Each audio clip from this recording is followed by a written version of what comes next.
Simone Harris stood at the head of the table, her hands clasped in front of her navy blazer, while 12 pairs of eyes stared at her. Some looked uncomfortable. Others looked away. Only 2 people in that room seemed to be enjoying themselves. Her husband of 8 years, Derek Harris, sat at the opposite end of the table with his arms crossed. His expression was cold, businesslike, as if she were a complete stranger instead of the woman who had supported him through business school, who had helped him build his career, who had loved him with everything she had. "I'm giving you 45 minutes to clear your desk and leave the company," Derek said, his voice echoing in the silent room. "Security will escort you out. Your access cards and company email have already been deactivated." Simone felt the words hit her like physical blows, but she kept her face neutral. She had practiced this moment in her mind for weeks. Stay calm. Don't react. Let him think he's won. "On what grounds?" she asked quietly. Derek slid a folder across the table. "Performance issues. Insubordination. Creating a hostile work environment. It's all documented." Simone didn't need to open the folder. She knew what was inside. Fabricated complaints. Twisted facts. Outright lies. She had seen drafts of these documents 2 months ago when she had accessed Derek's computer late one night. That was when she had finally understood how deep his betrayal went. "This is wrong," said Patricia, the head of human resources. She was one of the few people in the room who looked genuinely distressed. "Simone has been nothing but professional. Her performance reviews have always been excellent." "Your objection is noted," Derek said dismissively. He turned back to Simone. "Do you have anything to say?" Simone looked at him for a long moment. This man she had loved. This man she had trusted. This man who had been sleeping with Candace Monroe, the marketing director, for the past 18 months. Candace sat 3 seats down from Derek, trying to hide her smile behind her hand. Simone could have said so many things. She could have told everyone in that room about the affair. She could have mentioned the money Derek had been stealing from the company accounts. She could have revealed the emails she had found, the text messages, the hotel receipts. She could have destroyed him right there. But that wasn't the plan.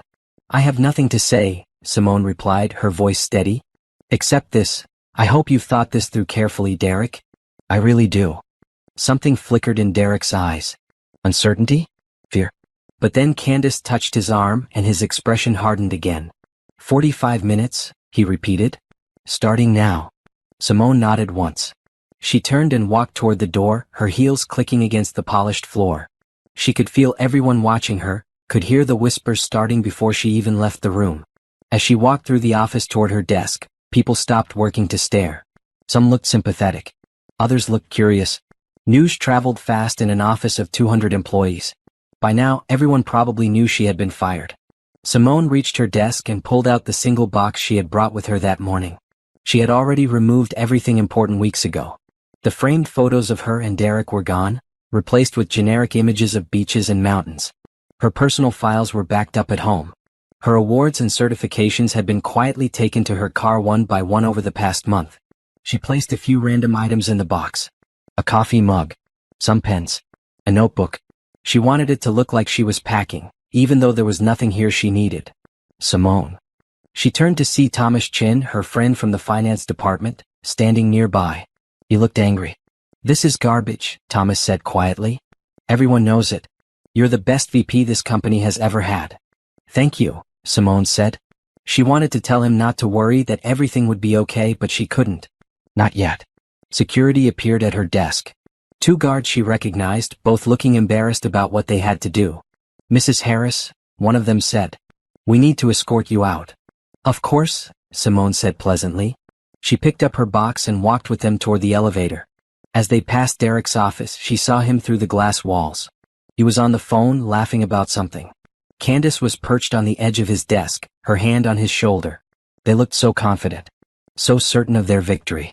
Simone allowed herself a small smile. They had no idea what was coming. The elevator doors closed, and Simone descended from the 10th floor of Harris Financial Solutions, the company her father had built from nothing 30 years ago. The company Derek thought he controlled. But there was one thing Derek didn't know. One crucial piece of information he had somehow missed in all his planning and scheming and document falsification. Simone's father hadn't left the company to Derek when he died 3 years ago. He had left it to Simone. 60% ownership, held in a trust that would activate the moment she needed it. Her father had never fully trusted Derek, had seen something in him that Simone had been too in love to notice. The trust had specific conditions.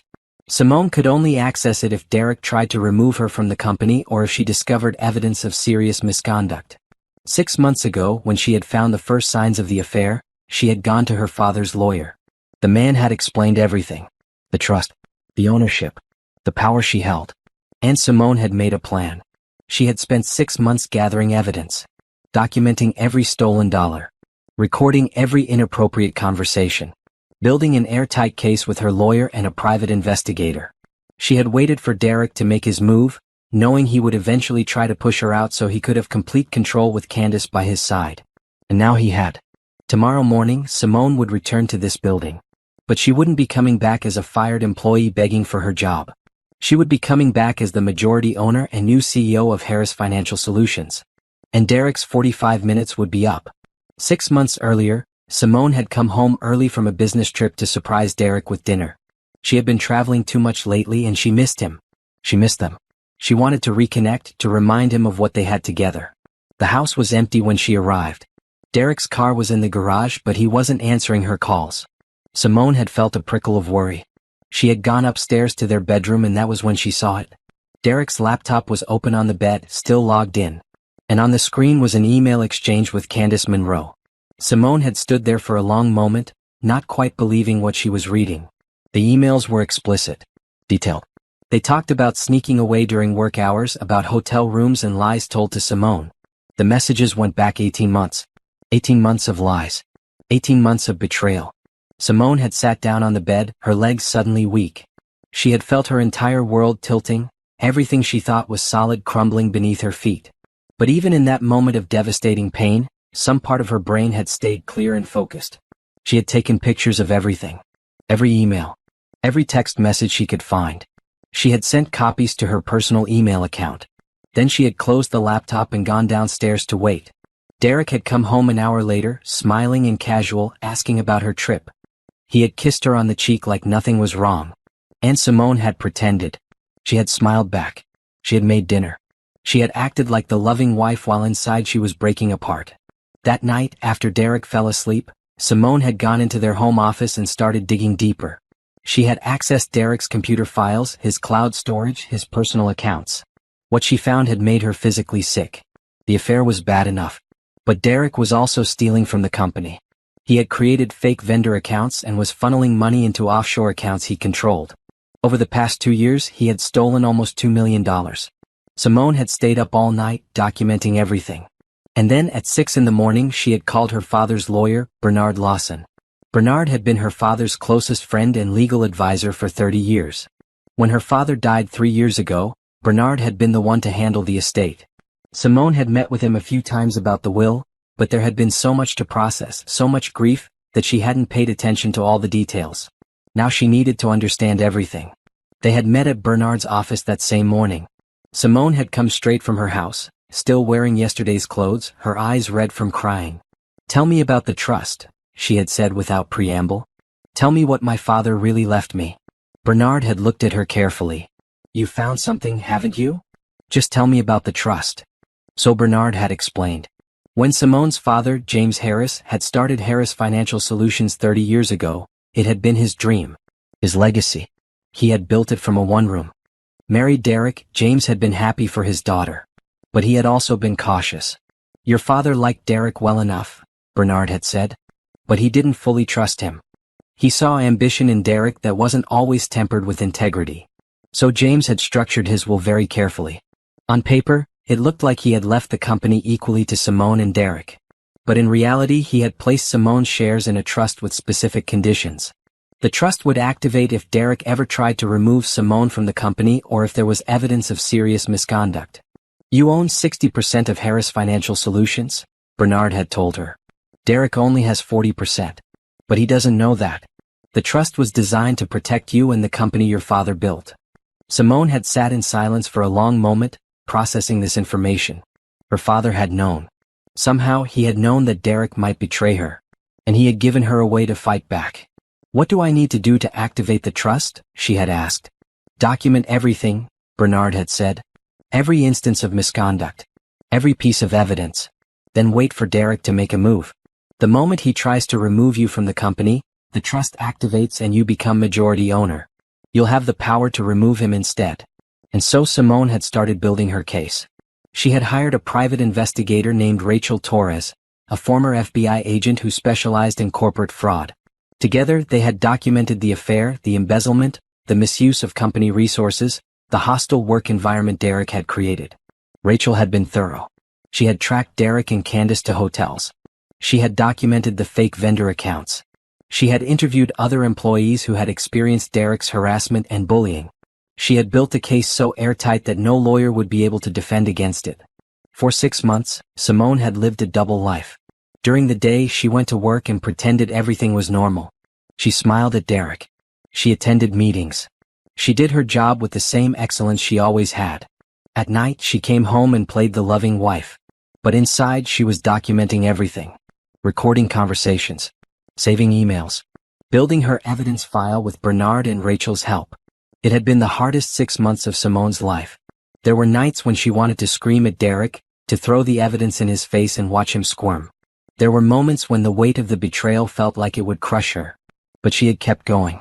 Because she knew that if she revealed what she knew too soon, Derek would have time to cover his tracks. He would hide the money. He would delete the evidence. He would spin the story and make himself the victim. No. Simone needed to wait until Derek felt completely confident. Until he thought he had won. Until he made the fatal mistake of trying to remove her from the company. And then she would strike. Her best friend, Nia Johnson, was the only person besides Bernard and Rachel who knew the truth. Nia had been Simone's rock through everything. She had held Simone while she cried. She had listened to her rage and grief. She had helped her stay strong when all Simone wanted to do was fall apart. "He's going to regret this," Nia had said after Simone told her the plan. "When you're done with him, Derek Harris won't know what hit him." Now, sitting in her car in the parking lot of Harris Financial Solutions with her pathetic box of office supplies, Simone pulled out her phone and called Bernard.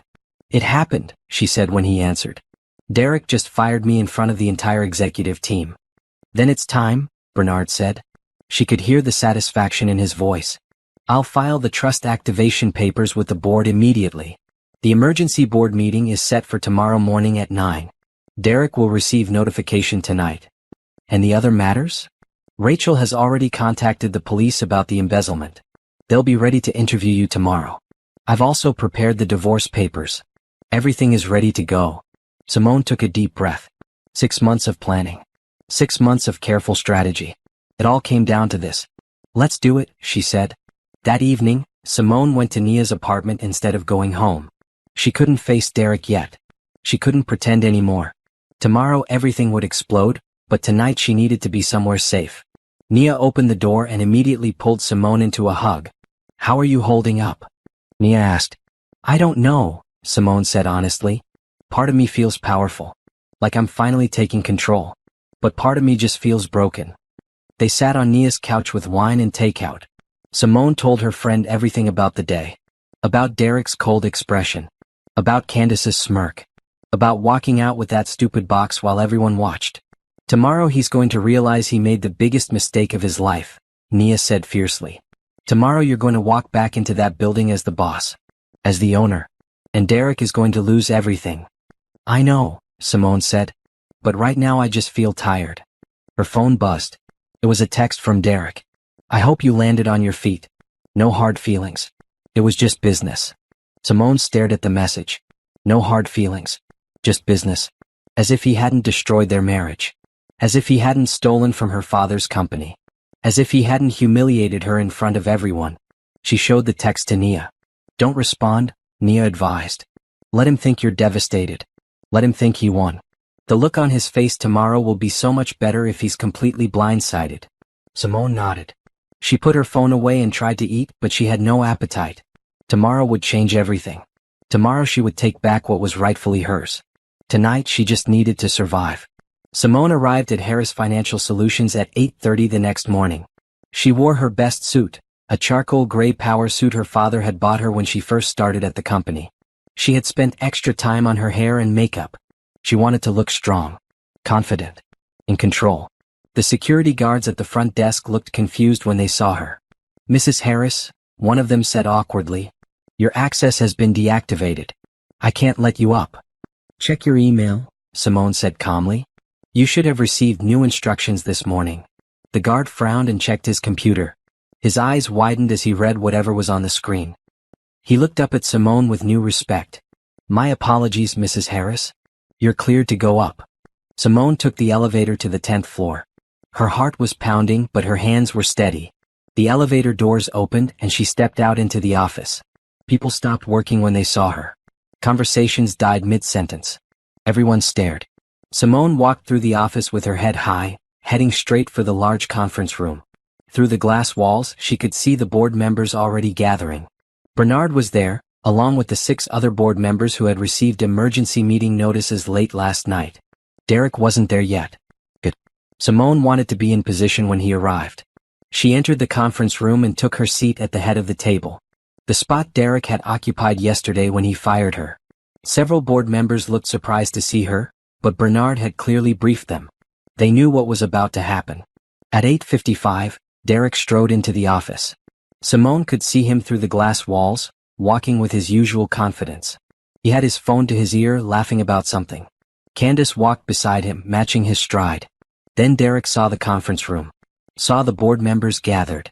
Saw Simone sitting at the head of the table. He stopped walking. His smile vanished. Even from across the office, Simone could see the confusion on his face. Derek ended his phone call and walked toward the conference room. Candace stayed outside, looking uncertain. Derek opened the door. What's going on? He demanded. I didn't call a board meeting. I did, Simone said. Her voice was calm, but it cut through the room like a knife. Sit down, Derek. You don't have the authority to call a board meeting, Derek said. But there was something in his voice now. A hint of worry. Bernard stood up. Actually, she does. Mr. Harris, I need to inform you of some changes in the company's ownership structure. Derek's face went pale. What are you talking about? Bernard slid a folder across the table. When James Harris died 3 years ago, his will stipulated that 60% of the company would be held in trust for his daughter, Simone Harris. That trust had specific activation conditions. As of yesterday, when you terminated Mrs. Harris's employment without cause, those conditions were met. That's not possible, Derek said. But his voice shook. The will left the company 50-50. That's what you were told, Bernard said.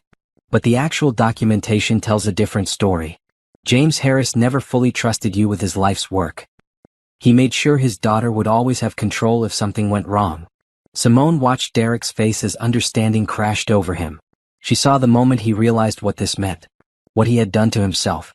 Simone owns 60% of Harris Financial Solutions, Bernard continued, which makes her the majority shareholder. And as of this moment, she is exercising her right to call an emergency board meeting to address serious concerns about your conduct as CEO. Derek looked at Simone. Really looked at her. And for the first time since this all began, she saw fear in his eyes. You knew, he whispered. When I fired you yesterday, you already knew. I've known for 6 months, Simone said quietly. Ever since I found your emails with Candace. Ever since I discovered you've been stealing from this company. The room went silent. The other board members leaned forward, suddenly very interested. I don't know what you think you found, Derek started, but Simone cut him off. I found everything. $2 million embezzled through fake vendor accounts. 18 months of an affair with a subordinate employee, which creates massive liability for sexual harassment claims. Falsified performance reviews to justify my termination. Misuse of company resources. And that's just the beginning. She opened her own folder and began distributing documents to each board member.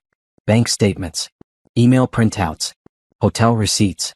Private investigator reports. The evidence was overwhelming and irrefutable. This is garbage, Derek said, but his voice lacked conviction. You fabricated all of this. The police don't think so, Simone said. I met with Detective Morrison from the Financial Crimes Unit this morning. They're very interested in your offshore accounts. Derek's face went from pale to gray. He sat down heavily in his chair. I'm calling for an immediate vote to remove Derek Harris as CEO, Simone said, looking around the table. All in favor? Every hand went up except Derek's. The motion passes, Bernard said. Derek Harris, you are hereby removed as CEO of Harris Financial Solutions, effective immediately. You will turn over all company property, including your access cards, computer, and phone. Security will escort you from the building. You can't do this, Derek said. but there was no fight left in his voice. Simone, please. We can work this out. We can fix this. There's nothing to fix, Simone said. You destroyed our marriage. You stole from my father's company. You tried to take everything from me. Now you're going to face the consequences. Patricia from HR appeared in the doorway. Mr. Harris, I need to inform you that the company is launching a formal investigation into multiple harassment complaints. Several employees have come forward with allegations against you. You're suspended without pay pending the outcome of that investigation. Derek looked around the room searching for an ally, but no one met his eyes. He had burned too many bridges, made too many enemies, and now there was no one left to save him. 45 minutes, Simone said softly. That's how long you gave me yesterday to pack my things and leave. I'm giving you the same courtesy. Clear your office and go. Derek stood up. For a moment, Simone thought he might argue, might try to fight back. But then his shoulders slumped. He walked out of the conference room without another word. Through the glass walls, Simone watched him cross the office. Employees stepped out of his way. No one spoke to him. He had ruled this place with fear and intimidation for 3 years. Now he was being removed in disgrace. Candace approached him near his office, reaching for his arm. But Derek shook her off. He went into his office alone and closed the door. What happens now? Asked Thomas Chin, one of the board members. Now we rebuild, Simone said. She stood up and looked around the table. This company was built on integrity and excellence. My father believed in doing business the right way, treating employees with respect, and serving our clients with honesty. Derek corrupted that. But we're going to fix it. The board supports you, said Elizabeth Wu, another board member. We should have seen what was happening. We failed you and we failed this company. We move forward from here, Simone said. First priority is the criminal investigation. Then we deal with the civil liability from Derek's harassment. Then we start rebuilding our reputation and our culture. Bernard smiled. Your father would be proud of you. Simone felt tears prick her eyes, but she blinked them back. There would be time for emotion later. Right now she had a company to save. Security escorted Derek from the building 20 minutes later. He carried a small box of personal items. He didn't look at anyone as he walked to the elevator. Candace wasn't with him. Simone stood at her office window and watched Derek's car pull out of the parking lot. In 24 hours, her entire life had changed. Yesterday she had been the humiliated wife, fired in front of her colleagues. Today she was the CEO and majority owner. Her phone buzzed. It was a text from Nia. Did you destroy him? Simone smiled and typed back. Completely. The next 2 weeks felt like a storm that never stopped. Simone moved into Derek's old office and immediately began the work of undoing the damage he had done. Every day brought new revelations about just how corrupt his leadership had been. The police investigation moved quickly. Detective Morrison was thorough and relentless. Within a week, they had traced all $2 million Derek had stolen. The offshore accounts, the fake vendors, the falsified invoices. It was all there, documented and undeniable. This is one of the cleanest cases I've ever seen, Detective Morrison told Simone when she met with him. Your private investigator did excellent work. We have him dead to rights. Will he go to jail? Simone asked. That depends on whether he takes a plea deal. With this much evidence, I'd be surprised if it went to trial. His lawyer will probably advise him to plead guilty and hope for leniency. Simone nodded. Part of her wanted Derek to face the full weight of the justice system. But another part just wanted it over. She wanted to move on with her life. The HR investigation was even more damaging. Patricia interviewed 12 employees who came forward with complaints about Derek. Stories of inappropriate comments, unwanted advances, retaliation against people who refused his demands. Derek had created a toxic environment where people were afraid to speak up. It's worse than we thought, Patricia told Simone. Derek wasn't just having an affair with Candace. He was using his position to manipulate and intimidate people throughout the company. We're looking at potential lawsuits from multiple employees. What about Candace? Simone asked. She felt no sympathy for the woman who had helped destroy her marriage. She's claiming she was pressured into the relationship. Says Derek threatened her job if she didn't comply. Simone raised an eyebrow. And you believe her? Patricia hesitated. I don't know. The emails you provided show she was a willing participant. But it's possible Derek did use his position as leverage. We're still investigating. The divorce proceedings started immediately. Simone had filed papers the same day Derek was removed as CEO. Her lawyer, Sharon Murphy, was a shark who specialized in high-asset divorces. "This is going to be clean," Sharon told her. "You have an ironclad prenup. Derek signed it before the wedding. He gets nothing from your family money, nothing from the business, and given his infidelity and criminal behavior, we can argue he shouldn't get anything at all." "What will he try to claim?" Simone asked. "He'll probably go for spousal support since you're now the primary earner.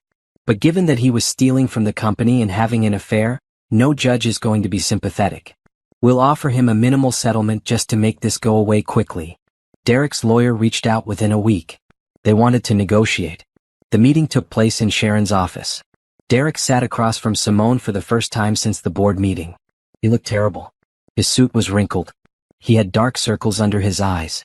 His lawyer, a young man named Robert Chin, looked uncomfortable. "My client would like to discuss a settlement," Robert said. "Your client committed adultery and embezzled $2 million from my client's company," Sharon replied coolly. "He should be grateful she's willing to settle it all instead of taking every penny he has left. The affair is irrelevant in a no-fault state," Robert argued. "But the embezzlement isn't. And neither is the fact that he terminated her employment in an attempt to take control of her family business. We have documentation of everything." Derek finally spoke. "Simone, please. Can we talk about this privately?" "No," Simone said firmly. "Everything goes through our lawyers. You lost the right to speak to me directly when you fired me in front of the entire company." "I made a mistake," Derek said. His voice cracked. "I know I did. But we were married for 8 years. That has to mean something." "It meant something to me," Simone said. "But it clearly didn't mean anything to you. You betrayed me with Candace. You stole from my father's company. You tried to take everything from me. Now you're facing the consequences." "I'll lose everything," Derek whispered. "You should have thought about that before," Simone replied. Sharon slid a document across the table. "Here's our offer. You keep your car and your personal possessions. You get $50,000 as a settlement. In exchange, you waive any claim to spousal support, any claim to the business, and any claim to Mrs. Harris's family assets. You also agree to cooperate fully with the criminal investigation." Robert looked at the document and winced. "This is barely anything." "It's more than he deserves," Sharon said. "And if he doesn't take it, we'll go to trial and he'll get nothing. Plus, every detail of his affair and his embezzlement will become public record.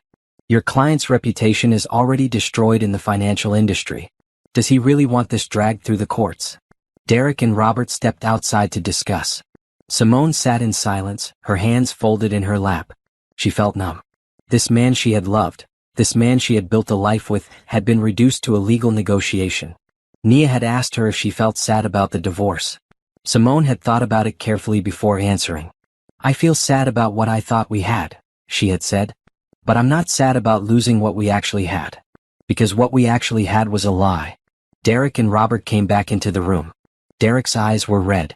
"We'll take the settlement," Robert said quietly. "Good decision," Sharon said. She produced the paperwork. Derek signed without reading it. His hand shook as he wrote his name. It was done. 8 years of marriage, ended with a signature. Derek stood to leave. He paused at the door and looked back at Simone. "I did love you," he said. "I know you don't believe that anymore. But I did." "If you loved me, you wouldn't have done any of this," Simone replied. "Now please leave." After they were gone, Sharon poured Simone a glass of water. "How are you doing?" she asked. "I honestly don't know," Simone said. "I thought I'd feel more. But I just feel empty." "That's normal. You've been in survival mode for months. Now that the immediate crisis is over, the emotions will catch up with you. Make sure you have support. Friends. A therapist. Don't try to process this alone." Simone nodded. She had actually started seeing a therapist 2 weeks ago. Dr. Lisa Washington was helping her work through the trauma of Derek's betrayal and the stress of everything that had happened. "You're not just dealing with the end of a marriage," Dr. Washington had told her. "You're dealing with the discovery that someone you trusted completely was lying to you for years. That's a profound violation. It's going to take time to heal." 2 days later, Derek was formally charged with embezzlement and wire fraud. The district attorney's office announced they were seeking prison time. Derek's lawyer immediately began negotiating a plea deal. Candace was also facing charges. She had helped Derek set up some of the fake vendor accounts, which made her an accessory to his crimes. She hired her own lawyer and tried to claim she didn't know what Derek was doing. But the evidence showed she had been actively involved. The news media picked up the story.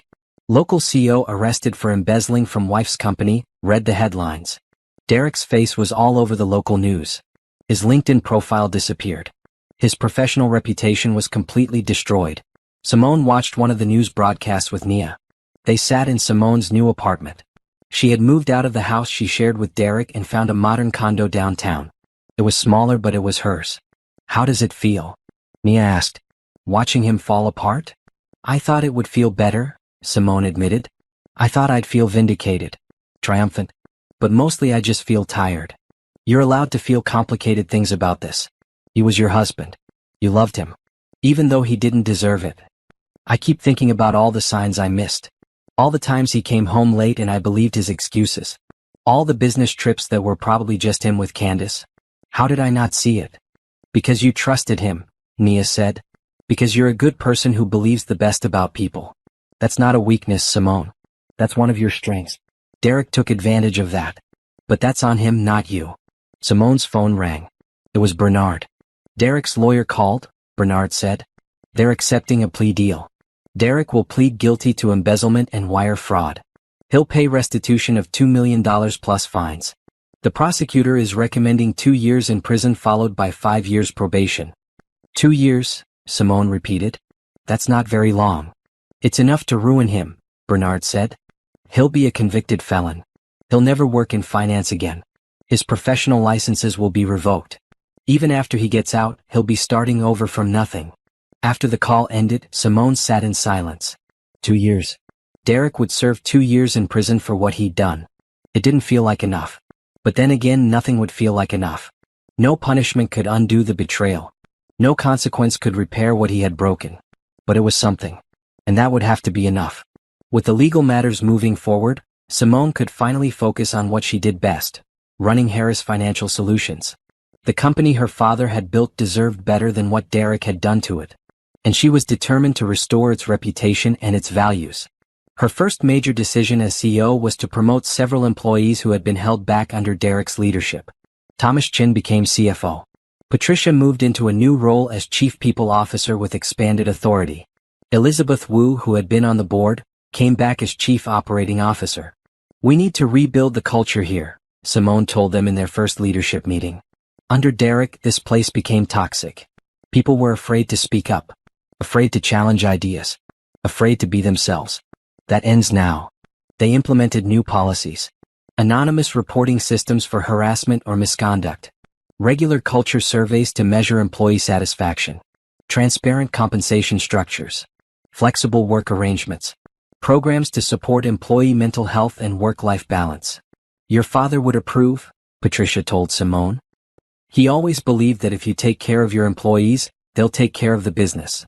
Simone also reached out to the employees who had suffered under Derek's harassment. She met with each of them personally, apologized for not seeing what was happening, and offered them compensation for what they had endured. I can't undo what Derek did to you, she told a young analyst named Rebecca who had been one of Derek's targets. But I can make sure it never happens again. And I can make sure this company supports you moving forward. Rebecca had cried during that meeting. I thought about quitting so many times. But I love this company. I love the work. I just couldn't stand him. You shouldn't have had to make that choice, Simone said.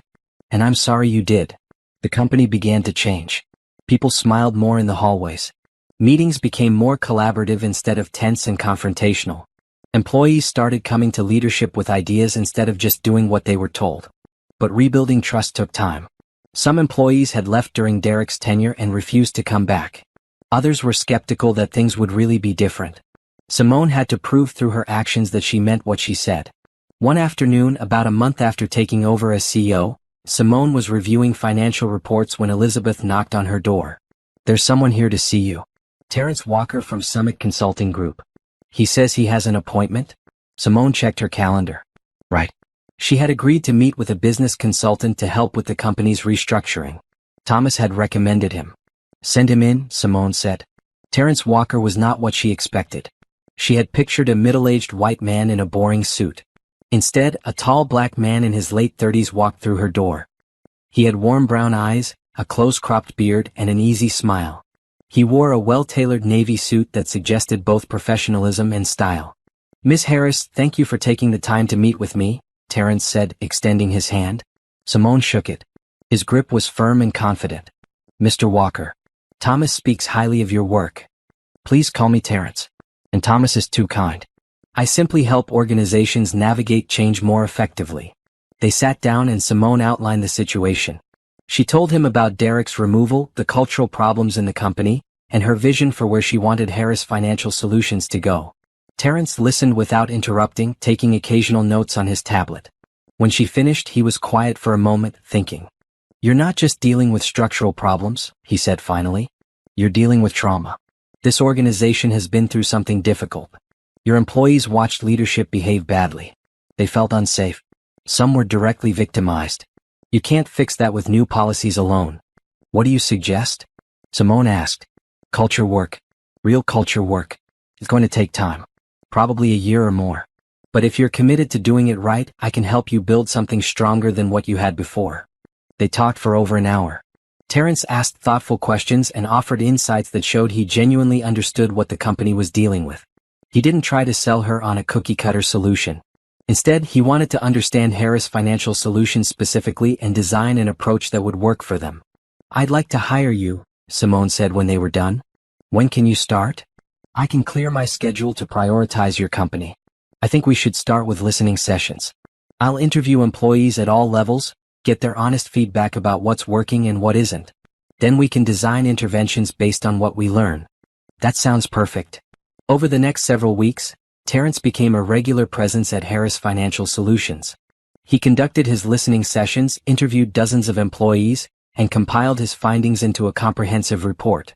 Simone found herself looking forward to their meetings. Terrence was easy to talk to. He asked good questions and actually listened to her answers. He challenged her thinking in productive ways. And he made her laugh, which was something she hadn't done much of lately. Your employees are deeply loyal to you, Terrence told her during one of their weekly check-ins. They respect your leadership. But they're also watching carefully to make sure you're different from Derek. They need to see consistent follow-through on your promises. I understand. What else? They're worried about you personally. Several people mentioned that you seem to be working too much. They're concerned about your well-being. Simone blinked. They're worried about me? You've been through a major trauma. Your husband betrayed you, tried to destroy your career, and stole from your company. Then you had to immediately step into a CEO role and fix everything he broke. That's a lot for anyone to handle. Your employees can see that you're carrying a heavy load. Simone felt unexpected emotion rising in her throat. I'm fine. Are you? Terrence asked gently. Because it's okay if you're not. For some reason, that simple question broke something loose inside her. Simone felt tears start to fall and she couldn't stop them. She covered her face with her hands, embarrassed to be crying in front of a business consultant she barely knew. But Terrence didn't seem uncomfortable. He simply handed her a box of tissues and waited quietly while she collected herself. I'm sorry, Simone said, wiping her eyes. That was unprofessional. It was human, Terrence said. You've been holding everything together for months. Putting on a strong face for your employees, for the board, for the lawyers. But eventually the pressure has to release somehow. I just feel like I can't afford to fall apart. Too many people are depending on me. You're not falling apart. You're processing. That's different. And you need to take care of yourself, Simone. You can't lead effectively if you're running on empty. It was the first time he had used her first name. Something about the way he said it, with genuine concern and warmth, made her feel seen in a way she hadn't felt in a long time. Thank you, she said quietly. That evening, Simone had dinner with Nia and told her about the conversation. I like this Terrence person already, Nia said. He sounds emotionally intelligent, which is rare in a business consultant. He's very good at his job. The employees trust him. And what about you? Do you trust him? Simone thought about it. Yes, I think I do. Nia gave her a knowing look. He's also handsome, isn't he? Nia. What? I'm just saying. You're allowed to notice these things. You're getting divorced from a cheating thief. You're allowed to find someone else attractive. It's not like that. He's just a consultant. This is a professional relationship. For now, Nia said with a grin. But I've known you since college, Simone. I can tell when you like someone. And you like him. Simone didn't respond. She wasn't ready to think about dating or romance or any of that. Her divorce wasn't even final yet. She was focused on rebuilding the company and healing from Derek's betrayal. But as she drove home that night, she found herself thinking about Terrence's warm smile. The way he listened. The way he seemed to genuinely care about her well-being and not just the consulting project. Maybe Nia was right. Maybe she did like him. But that was a problem for another day. The criminal trial happened faster than Simone expected. Derek's lawyer had tried to negotiate the best possible plea deal, but the prosecutor was pushing for prison time. Eventually they reached an agreement. Derek would plead guilty and cooperate fully in exchange for a reduced sentence. But before the sentencing, there was still a victim impact hearing. The prosecutor had asked Simone if she wanted to give a statement. She had said yes immediately. She needed Derek to hear what he had done. She needed to speak her truth. The hearing took place on a cold Tuesday morning in November. Simone wore a simple black suit. Nia came with her for support, sitting in the gallery behind the prosecutor's table. Bernard was there too, along with several employees from Harris Financial Solutions who wanted to see justice done. Derek sat at the defense table with his lawyer. He had lost weight. His expensive suit hung loose on his frame. When Simone walked into the courtroom, he looked at her and then quickly looked away. The judge called the hearing to order. Derek stood and entered his guilty plea to 2 counts of embezzlement and 1 count of wire fraud. His voice was barely audible as he said, "Guilty, Your Honor." Then it was time for the victim impact statements. The prosecutor called Simone first. She walked to the front of the courtroom and took her seat in the witness stand. She had written out her statement, but she had memorized most of it. She needed to look Derek in the eye when she said these things. "Your Honor, my name is Simone Harris. Derek Harris was my husband for 8 years. He was also an employee at my family's company, Harris Financial Solutions. I'm here today to tell you about the impact of his crimes." She took a breath and continued. "When my father died 3 years ago, he left me his company. He built Harris Financial Solutions from nothing. It was his life's work, his legacy. Derek knew how much that company meant to me. How much my father's memory meant to me. And he betrayed both." Derek was looking at his hands now, unable to meet her eyes. "For 2 years, Derek stole from my father's company. $2 million that was meant to serve our clients, pay our employees, and honor my father's vision. He created fake vendor accounts. He falsified documents. He lied every single day. But the theft was only part of it. Derek also had an affair with a subordinate employee. He created a hostile work environment where people felt afraid and uncomfortable. He harassed employees who refused his advances. And when I started to ask questions, he tried to destroy me." Simone's voice stayed steady, even though she felt emotion building inside her. "Derek fired me in front of the entire executive team. He humiliated me in my own company. He tried to take away everything my father built, everything I had worked for. He thought he could get away with it because he didn't know I owned the company. He underestimated me. The financial damage can be repaired. The $2 million will be paid back. But the personal damage is harder to quantify. Derek didn't just betray me professionally. He betrayed our marriage. He lied to my face every day for 18 months while he was having an affair. He stole from my father's company while pretending to care about its success. He destroyed the trust of 200 employees who believed in his leadership. I've spent months in therapy trying to process this betrayal. I've had to rebuild not just a company but my own sense of self-worth and ability to trust. Some days I still struggle to believe that any of this really happened. That the man I loved could be capable of such deliberate cruelty." Now Simone looked directly at Derek. "I want you to understand something, Derek. You didn't just hurt me. You hurt everyone at Harris Financial Solutions. You hurt our clients who trusted us with their financial planning. You hurt employees who looked up to you. You hurt my father's legacy. And you did it all for money and an affair. I hope you spend your time in prison thinking about what you've done.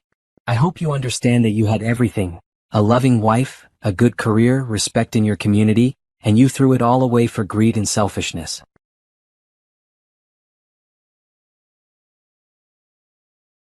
I'm not asking the court for a harsh sentence because I want revenge. I'm asking for accountability. People need to know that when you betray trust this completely, there are consequences. When you steal from people who believed in you, there are consequences. When you abuse your power, there are consequences. Simone folded her hands in her lap. "Thank you for allowing me to speak today, Your Honor."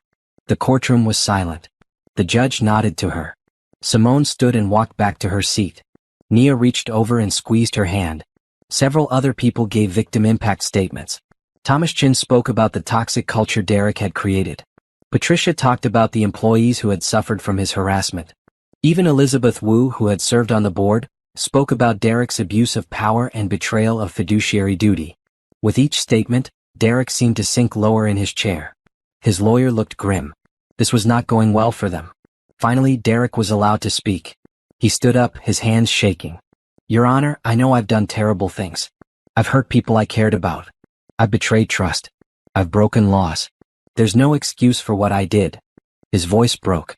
"I think I convinced myself that I deserved more. That I had earned the right to take shortcuts. That the rules didn't apply to me. I was wrong about all of it." He glanced toward Simone but couldn't hold her gaze.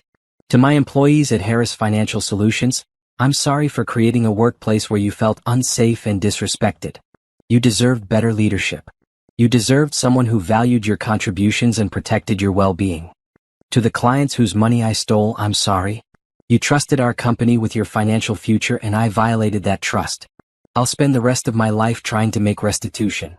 Then he looked directly at Simone. "And to Simone, I'm most sorry of all. You gave me everything. Your love, your trust, your support. You believed in me when no one else did. You helped me build a career and a life. And I repaid you with betrayal and cruelty. I don't expect you to forgive me. I don't deserve forgiveness. I just want you to know that I understand what I destroyed. And I will regret it for the rest of my life." Derek sat down. Several people in the gallery were crying. But Simone felt nothing. His apology was too late. His regret was meaningless. He was only sorry because he got caught. The judge reviewed the case materials and the sentencing recommendations. Then he looked at Derek. "Mr. Harris, you held a position of significant trust and authority. You used that position to steal, to manipulate, and to harm others.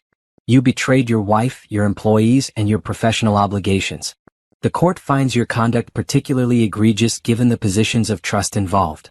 Therefore, I am sentencing you to 36 months in federal prison, followed by 5 years of supervised release. You will pay full restitution of $2 million plus interest and penalties. Your professional licenses are revoked. And you are prohibited from serving in any fiduciary capacity in the future." 36 months. 3 years. It was more than the prosecutor had recommended. Derek's lawyer looked shocked. Derek himself went pale. "Do you understand the sentence?" the judge asked. "Yes, Your Honor," Derek whispered. "Then this hearing is concluded." The bailiff came to escort Derek away.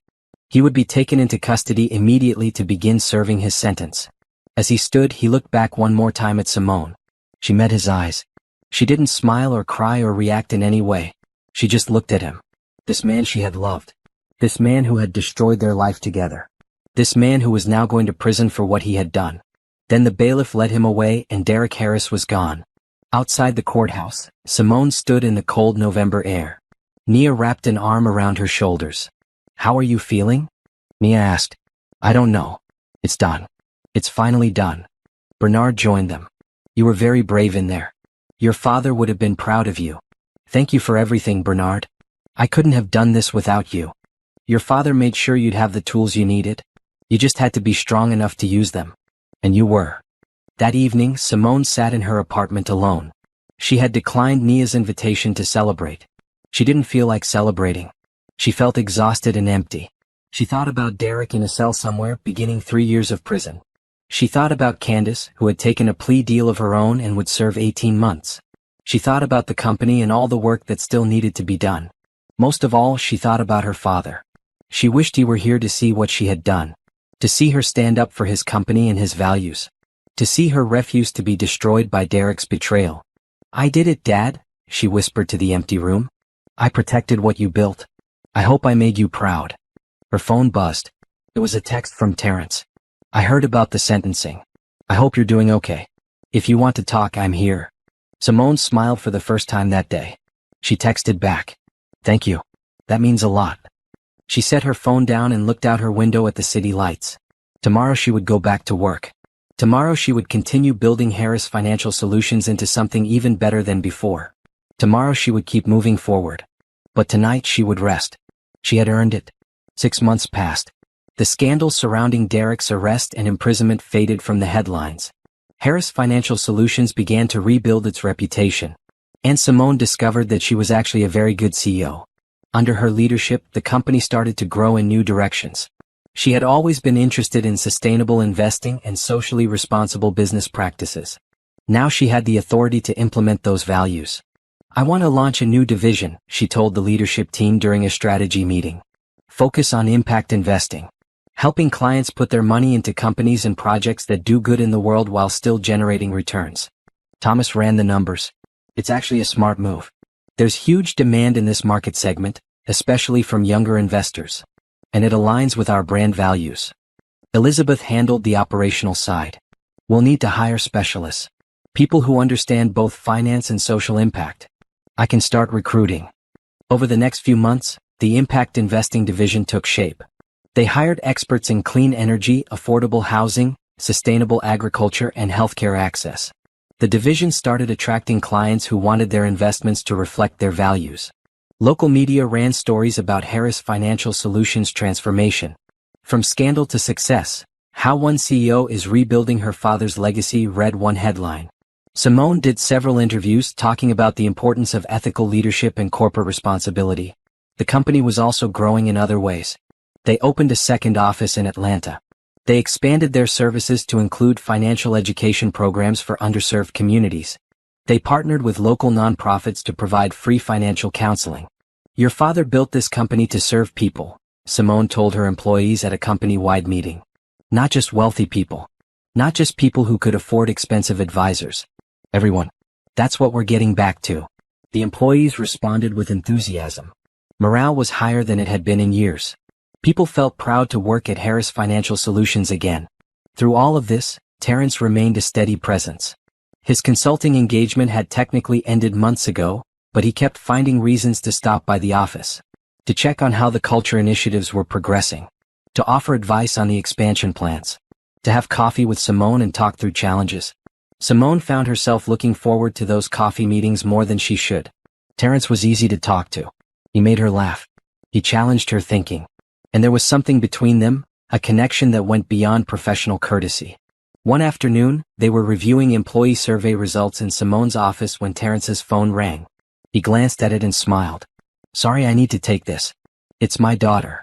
Simone felt a small jolt. Daughter? She hadn't known he had children. Terrence stepped into the hallway for the call. When he came back, he looked apologetic. Sorry about that. Co-parenting logistics. I didn't know you had a daughter, Simone said, trying to sound casual. Yeah, her name is Kennedy. She's 7. She lives with her mom most of the time, but I have her every other week. That must be challenging. It has its moments. But Kennedy's amazing. She makes everything worth it. Terrence pulled up a photo on his phone. A beautiful little girl with braids and a gap-toothed smile beamed at the camera. She's adorable, Simone said sincerely. Her mom and I split up 3 years ago. It was amicable. We're better as co-parents than we were as partners. But Kennedy's always been my priority. Simone appreciated his honesty. She told him about her divorce, though he already knew the basics from the news coverage. That must have been brutal, Terrence said. Not just the betrayal, but having it all play out so publicly. It was the hardest thing I've ever been through. Some days I still can't believe it happened. You've handled it with so much grace. Not just the legal stuff, but the way you've led the company through it all. That takes real strength. Something in the way he looked at her made Simone's heart beat faster. This wasn't just professional respect anymore. This was something else. I should probably go, Terrence said, but he didn't move. I have to pick up Kennedy from school. Of course. Thank you for your help with the survey data. Anytime. Terrence hesitated at the door. Simone, I know this might be inappropriate given that I'm technically still consulting for your company. But would you be interested in having dinner sometime? Not a business dinner. An actual date. Simone felt a rush of emotions. Excitement. Nervousness. Fear. It had been almost a year since her separation from Derek. Her divorce was finalized. She was legally free. But was she emotionally ready for this? I would like that, she heard herself say. But I need you to know that I'm still figuring things out. I'm not sure I'm ready for anything serious. That's okay. We can take it slow. Just dinner. See how it goes. They made plans for that Friday. After Terrence left, Simone sat at her desk feeling giddy and terrified in equal measure. She was going on a date. Her first date in almost 9 years. The thought was both thrilling and terrifying.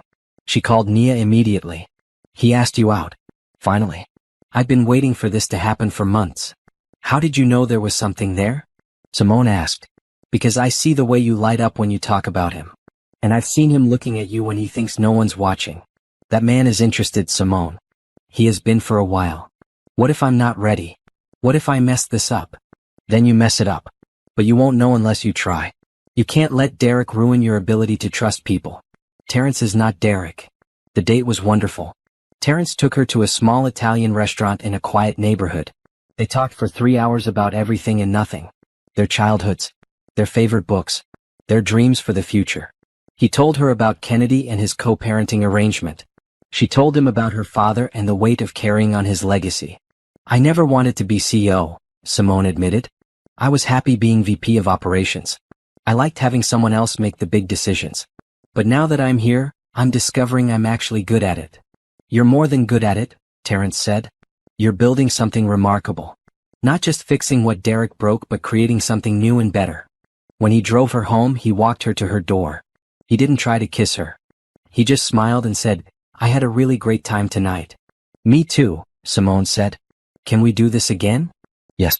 I'd like that. Over the next few months, Simone and Terrence fell into an easy rhythm. Dinner dates. Weekend brunches. Trips to the park with Kennedy, who decided she liked Simone very much. It was comfortable and natural in a way Simone's relationship with Derek had never been. There was no pressure. No games. No manipulation. Terrence was honest about his feelings. He respected her boundaries. He made her laugh.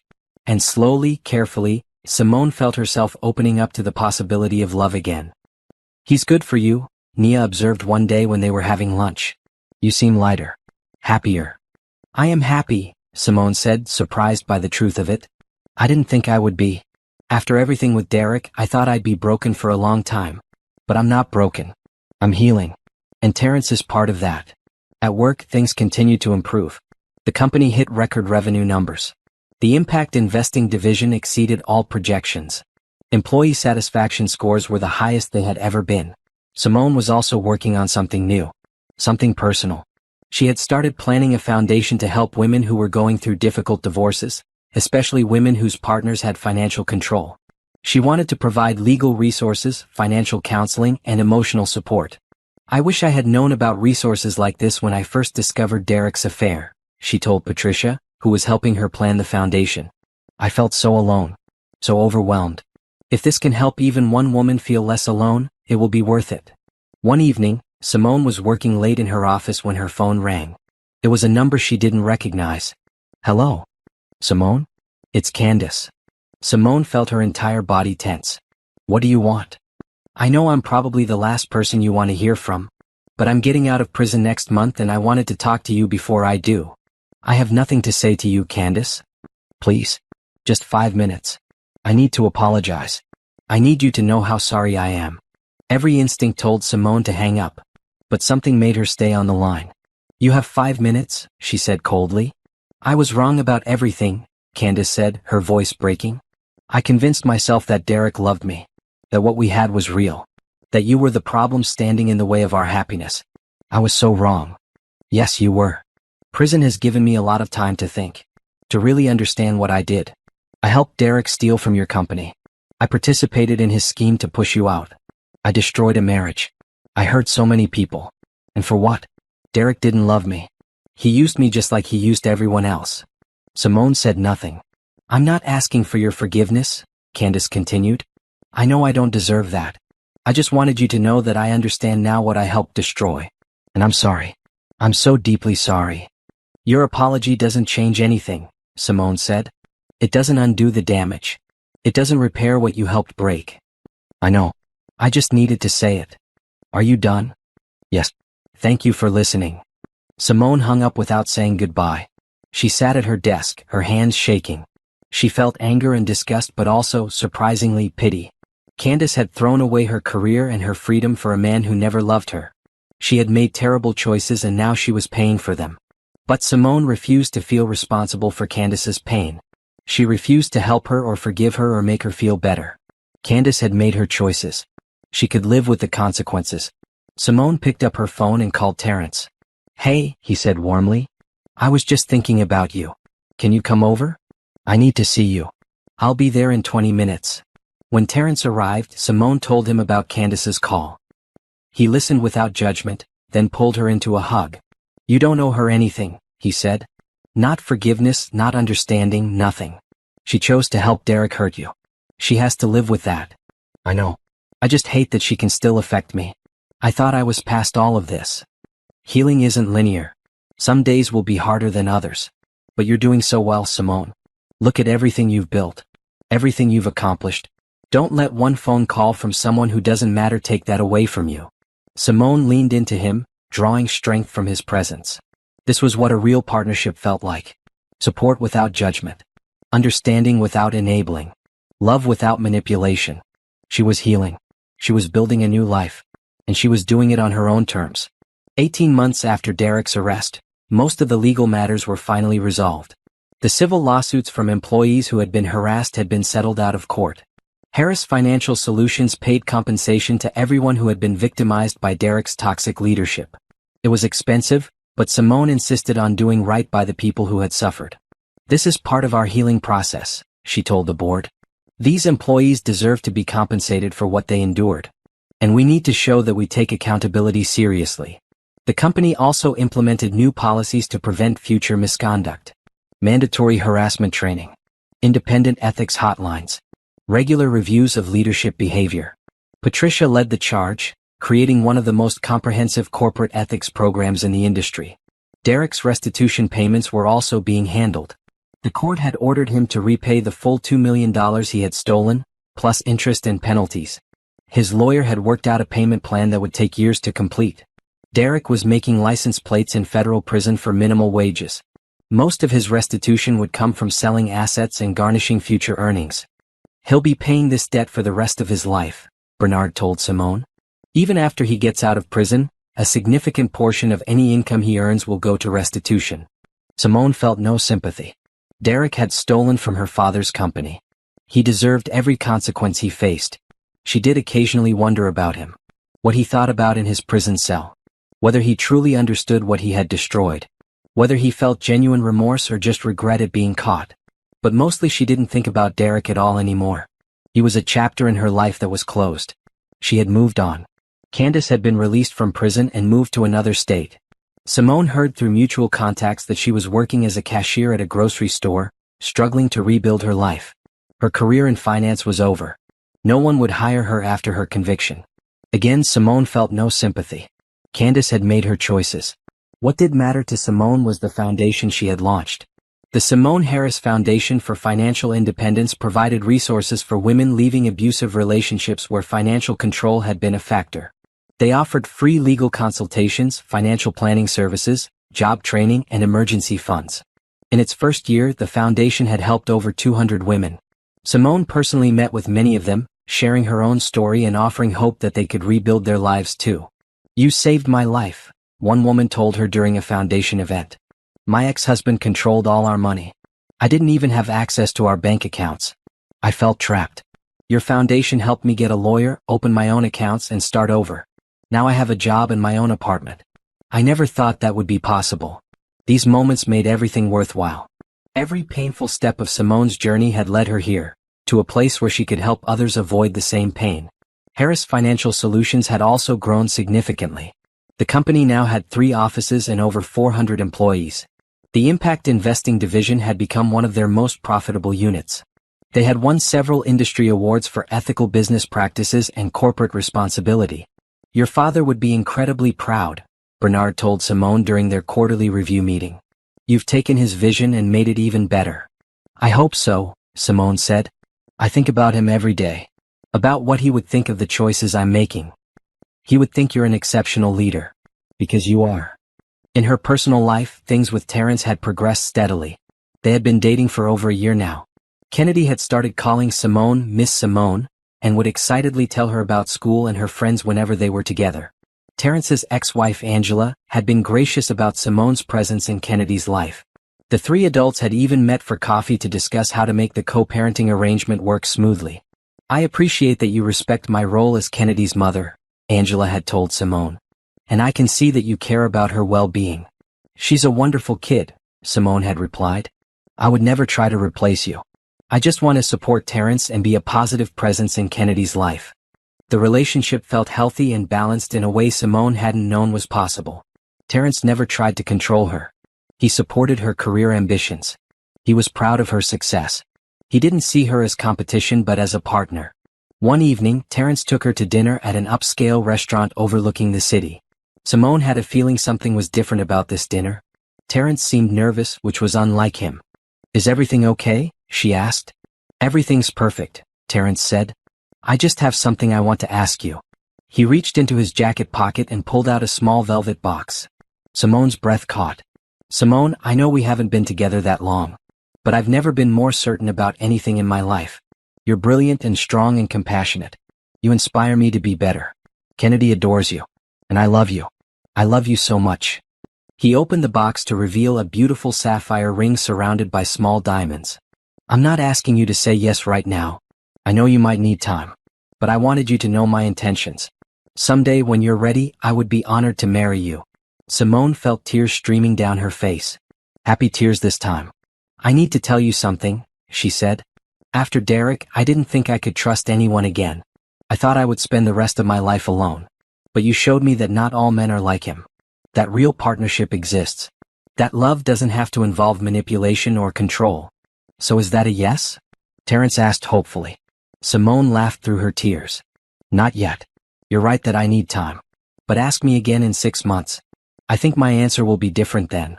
"I can wait 6 months," Terrence said. He took her hand. "I can wait as long as you need." That night, lying in bed, Simone thought about how far she had come. 2 years ago, she had been in the worst moment of her life. Her husband had betrayed her. He had tried to destroy her career. She had felt broken and alone. Now she was a successful CEO. She had rebuilt her father's company. She had started a foundation helping other women. She had found a man who loved and respected her. She had a future that looked bright and full of possibility. Derek had tried to take everything from her. Instead, he had inadvertently given her the opportunity to become the person she was always meant to be. 1 year later, everything had changed. Simone stood in front of the mirror in her bedroom, adjusting her white dress. It was elegant and simple, not a traditional wedding gown but something that felt right for a second wedding. For a new beginning.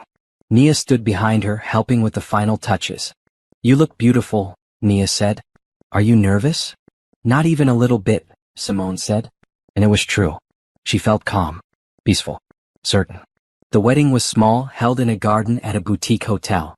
Only close friends and family were invited. Kennedy served as flower girl, taking her role very seriously as she scattered petals down the aisle. When Simone walked down that aisle and saw Terrence waiting for her, his eyes full of love and joy, she felt complete happiness. This was what marriage should feel like. Partnership, respect, equality, love without conditions or manipulation. They exchanged simple vows. Promised to support each other's dreams. To raise Kennedy together with love and wisdom. To build a life based on honesty and trust.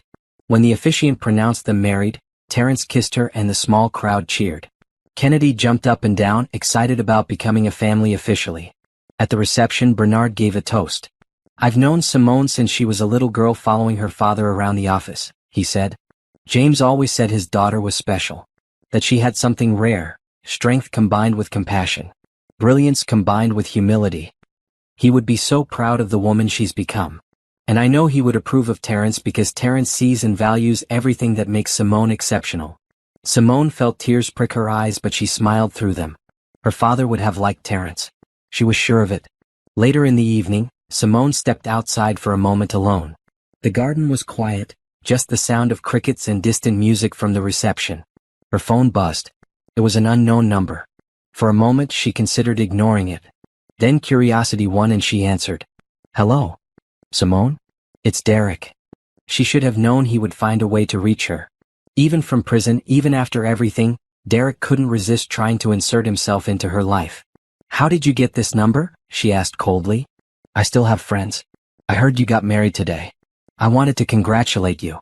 You have no right to contact me. Ever. I know. I just wanted to say I'm happy for you. Really. You deserve to be happy." Simone laughed, but there was no humor in it. "You destroyed our marriage. You tried to destroy my career. You stole from my family's company. And now you want to congratulate me? The audacity is remarkable, Derek." I know I messed up. I know I lost the best thing that ever happened to me. I just wanted you to know that I understand that now. I don't care what you understand. You don't get to be part of my life anymore. Not even as a voice on the phone. I'm getting out in 6 months. I was hoping maybe we could talk then. Maybe find some closure. I have closure, Derek. I found it when I watched you be led away in handcuffs. I found it when I built an incredible life without you. I don't need anything from you. Not apologies. Not explanations. Nothing. Simone, please. Goodbye, Derek. Don't contact me again. She hung up and blocked the number. For a moment, she stood in the garden, letting the anger wash over her and then flow away. Derek was a ghost from her past. He had no power over her present or her future. Terrence appeared at the garden door. You okay? I saw you step out. Derek called. Terrence's expression darkened. What did he want? To congratulate me on my wedding. To ask for closure. To inject himself into my life one more time. What did you tell him? That he gets nothing from me. That I've moved on. That he's irrelevant to my life now. Terrence walked over and pulled her into a hug. I'm sorry he intruded on your day. It's okay. Actually, in a weird way, it was perfect timing. He reminded me of everything I've overcome. Everything I've built. How far I've come from that woman standing in the conference room while he fired her. You're remarkable, you know that? I'm learning to believe it. They walked back into the reception together. Kennedy ran over and grabbed Simone's hand. Miss Simone, Mom, can I have more cake? Simone's heart swelled. Kennedy had started calling her mom a few months ago, after asking both Simone and Angela if it was okay. Angela had graciously said yes, understanding that Kennedy could love both her mothers. One more piece, Simone said. But that's it. As the evening wound down, Simone found herself standing with Nia on the dance floor. I'm so proud of you, Nia said. Look at everything you've accomplished. You rebuilt a company, started a foundation, found real love. You turned the worst thing that ever happened to you into something beautiful. I had help. You were there for me through everything. That's what friends do. But you did the hard work, Simone. You refused to let Derek's betrayal destroy you. You fought back and you won. Later that night, in the hotel suite she shared with her new husband, Simone reflected on her journey. 2 years ago, she had stood in that conference room humiliated and hurt, while Derek tried to take everything from her. She had felt powerless and broken. But she hadn't been powerless. She had been strategic, patient, strong. And now she had everything Derek had tried to take from her and so much more. She had respect, success, love, peace. Derek was in prison, his career destroyed, his reputation ruined. In 6 months he would be released to face a world that had moved on without him. He would struggle to find work. He would spend years paying back what he stole. He would live with the consequences of his choices. And Simone felt nothing about that. Not satisfaction. Not vindication. Nothing. Because Derek simply didn't matter to her anymore. What mattered was the life she had built. The people she helped through her foundation. The company she led. The family she was creating with Terrence and Kennedy. The future that stretched ahead, full of possibility. Terrence came out of the bathroom and smiled at her. What are you thinking about? He asked. How lucky I am, Simone said. How good life can be when you surround yourself with people who truly love and respect you. He climbed into bed beside her and pulled her close. I'm the lucky one, he said. I get to spend my life with the most incredible woman I've ever met. Simone smiled and kissed him. Tomorrow they would leave for their honeymoon in Greece. Then they would come back and continue building their life together. But tonight she just savored this moment. This peace. This happiness. Derek had tried to destroy her. Instead, he had freed her to become someone even stronger. Someone who knew her own worth. Someone who understood that the best revenge wasn't destroying your enemies, it was building a life so good that they became irrelevant. 3 years later, Simone stood on the stage at the annual Harris Financial Solutions Gala. The ballroom was filled with employees, clients, board members, and community partners. This was the company's 30th anniversary, 3 decades since her father had started it in a small office with big dreams. Thank you all for being here tonight, Simone said into the microphone. This company means everything to me. It represents my father's vision and values. And it represents what we can accomplish when we lead with integrity and compassion. She looked out at the crowd. So many familiar faces. Thomas and Patricia and Elizabeth. Bernard. Mia. Terrence and Kennedy sitting at a front table. And dozens of employees who had stayed with the company through the scandal and the rebuilding. 5 years ago, this company was at a crossroads. We had lost our way. Leadership had become corrupt. Our culture was toxic. Good people were afraid to speak up. We were serving ourselves instead of our clients. But we didn't give up. We made hard choices. We held people accountable. We rebuilt from the ground up. And now, I'm proud to announce that Harris Financial Solutions has had its best year ever. We've tripled our revenue since the restructuring. We've opened 6 new offices across the country. We've won multiple industry awards for ethical business practices. The crowd applauded. But the numbers aren't what I'm most proud of, Simone continued. What I'm most proud of is the culture we've created. A place where people feel safe and valued. Where we celebrate each other's successes. Where we hold ourselves to the highest standards of integrity. Where we remember that business is about serving people, not just making profits. She paused, emotion catching in her throat. My father built this company on the principle that everyone deserves access to excellent financial advice. That wealth shouldn't determine who gets good service. That we succeed when we help our clients succeed. I'm committed to continuing that legacy. More applause. Tonight, I'm also announcing the launch of a new initiative. Harris Financial Solutions will be partnering with historically Black colleges and universities to provide scholarships and internships for students interested in finance careers. We want to build a more diverse industry. We want to create opportunities for people who have traditionally been excluded from these spaces. The applause was louder now. This was important. Simone had been working on this initiative for months. And finally, I have a personal announcement. She gestured to Terrence and Kennedy. My family is growing. My husband and I are expecting a baby in 6 months. The room erupted in cheers. Kennedy jumped up and down, excited that everyone now knew about the baby brother she was getting. Terrence beamed with pride. After the speeches and awards and dinner, Simone mingled with guests. So many people wanted to congratulate her on the pregnancy and thank her for her leadership. Late in the evening, Simone stepped out onto the balcony for some air. The city lights twinkled below. She placed a hand on her small baby bump, still amazed that she was going to be a mother. Congratulations on everything, said a voice behind her. Simone turned to see Patricia standing there with a glass of champagne. Thank you. It's been quite a journey. I'm so glad you didn't let Derek destroy you. He tried so hard to push you out. To make you feel small and insignificant. But you fought back and you won. We all won, Simone said. This company is successful because of all of us working together. Later that night, Simone was scrolling through social media in the car while Terrence drove them home. Kennedy had already fallen asleep in the back seat, exhausted from the excitement. Out of curiosity, Simone searched Derek's name. She hadn't looked him up in years. Hadn't thought about him except when documents needed to be signed or restitution payments were made. His LinkedIn profile showed he was working as a junior accountant at a small firm. Entry-level position. Probably making a fraction of what he used to make. The bio said he was rebuilding and learning from past mistakes. His Instagram was private, but his profile picture showed him looking older and tired. No photos of a new girlfriend or wife. No signs of the confident, ambitious man he used to pretend to be. Simone felt nothing looking at those profiles.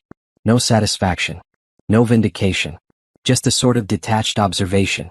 This was Derek's life now. This was what happened when you destroyed people's trust and broke the law. She closed the browser and put her phone away. You okay? Terrence asked, glancing over at her. Better than okay. I was just thinking about how different my life is now compared to 5 years ago. Different better? So much better. I'm happier than I've ever been. I have work that matters.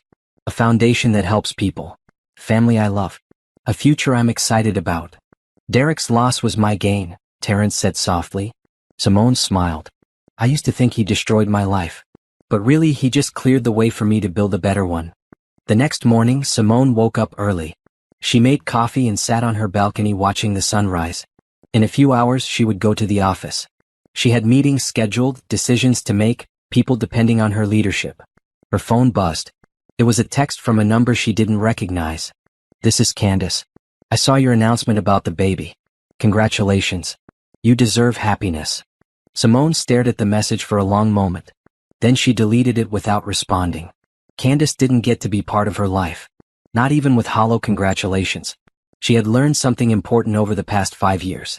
Forgiveness wasn't required for healing. She didn't have to forgive Derek or Candace or anyone else who had hurt her. She just had to move forward with her own life and not let their past actions determine her future choices. That was the real victory. Not that Derek was working a menial job or that Candace struggled to rebuild her reputation, but that Simone had built a life so full and meaningful that they simply didn't matter anymore. Later that week, Simone visited her father's grave. She hadn't been in a few months. She brought fresh flowers and sat on the bench beside his headstone. "Hi, Dad," she said quietly. "I came to tell you about everything that's happened. The company's doing great. We just had our best year ever. The impact investing division you would have loved. It's our fastest growing unit." A breeze rustled the trees around her. "I'm married now. To a good man who treats me with respect and kindness. His name is Terrence. You would approve of him. And I'm going to have a baby. Your first grandchild." Tears slid down her cheeks. "I wish you were here to meet them. To see what I've done with your company. To know that I protected your legacy. That I didn't let Derek destroy what you built." She wiped her eyes. "Bernard says you always knew I was strong. That you saw something in me that I didn't see in myself. I think I finally understand what you meant. I'm not the person I was 5 years ago. I'm someone stronger. Someone braver. Someone who knows her own worth." The sun broke through the clouds, warming her face. "Thank you for the trust. For protecting me even after you were gone. For giving me the tools I needed to fight back.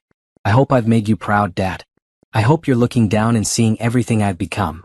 She sat there for a while longer, feeling connected to her father's memory.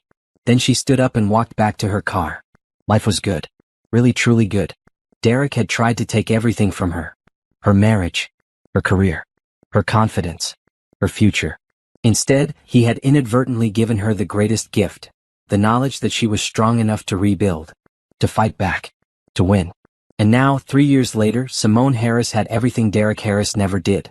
Respect. Integrity. Love. Peace. Success earned through honesty rather than stolen through deception. She had won. Not by destroying Derek, he had destroyed himself. But by building a life so exceptional that his betrayal became just a stepping stone in her journey rather than the end of her story. As Simone drove back to the office, she thought about everything that lay ahead. Growing the company. Expanding the foundation. Raising her children with Terrence. Creating a legacy that would make her father proud. The conference room where Derek had fired her 3 years ago was now used for collaborative strategy sessions. The office that had been his was now hers. The company he tried to steal was thriving under her leadership. And Derek? Derek was irrelevant. A footnote in her story. A cautionary tale about what happens when ambition isn't tempered by integrity. Simone had learned the most important lesson of all. The best revenge isn't about making your enemies suffer. It's about building a life so extraordinary that they become completely irrelevant